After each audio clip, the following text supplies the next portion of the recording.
Hi, I'm Kerry Griffiths. My company is Willowbrook Lifestyle Financial Planning, and I'm a financial advisor who gives advice exclusively to women divorcing CEOs.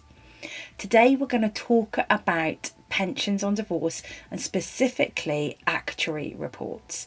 I want to demystify what they are, give you the lowdown so that you understand why they might come up during your divorce.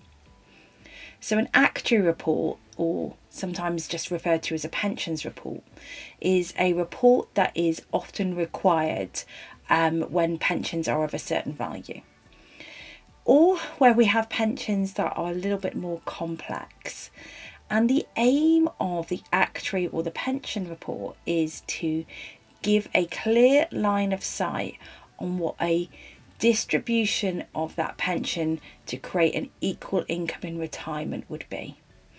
So that's the aim, is to actually get to a place where we can see how to split a pension so that there is an equal amount for both parties to live on in retirement. So how would an actuary report come about?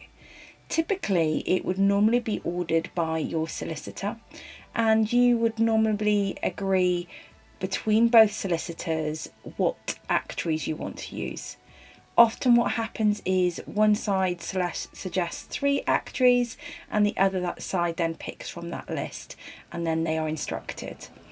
The instruction comes from the solicitor and it will outline some key facts because they want to make sure that they get it specific to your situation. So they will mention in there what retirement age they want the actuaries to use, and they might also want to get a picture if certain parts of the pension are not included. And this sometimes happens for pensions that accumulated before or after marriage or separation, so before marriage and after separation. What the actuary report will then go on to do is give us a picture of how much each party would need so that they have an equal income in retirement. If they've been asked to also consider ring fencing or leaving some of the assets, some of the pension to one side, they will also give that picture. They often then will go on and also say how much of a lump sum would be needed if one party decided that they didn't want a share of the pension, but instead they wanted to have a bigger share of the other assets. That's called offsetting. And so they will talk about how much of the pension would be represented by an offset amount so that you can accurately decide how much you want. And this often happens if somebody is choosing to stay in a property. They might offset a pension share against the property.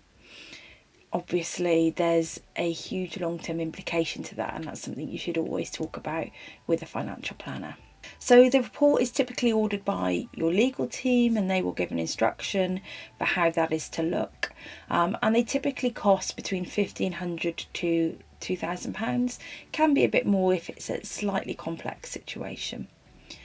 Generally takes 8 to 12 weeks to arrive, and they're typically around the 12-week mark at the moment because of the research that the actuaries need to do and the details that they need to obtain. When the report comes back, there is a variety of report styles, and they might come back with one that is really straightforward, or it might be that it's worthwhile you sitting down with a financial planner and just having some input into understanding what it is that the report is suggesting. If you have a very straightforward situation, so a situation where your pension values are under 100,000 and there are no final salary or defined benefit pensions, and there's no guarantees to any of your pensions, it might be that you don't need an actuary report. But for the vast majority of people, things are more complex than that and the values are higher. And certainly when you're divorcing a CEO, it is very typical that we're going to need this to be able to accurately determine what a fair split will be. So that's actuary reports, and do follow along for more details about how divorcing a CEO can be complex and the things that you're going to need to know on the journey. Thank you. I'm Kerry Griffiths. This is Willowbrook Lifestyle Financial Planning.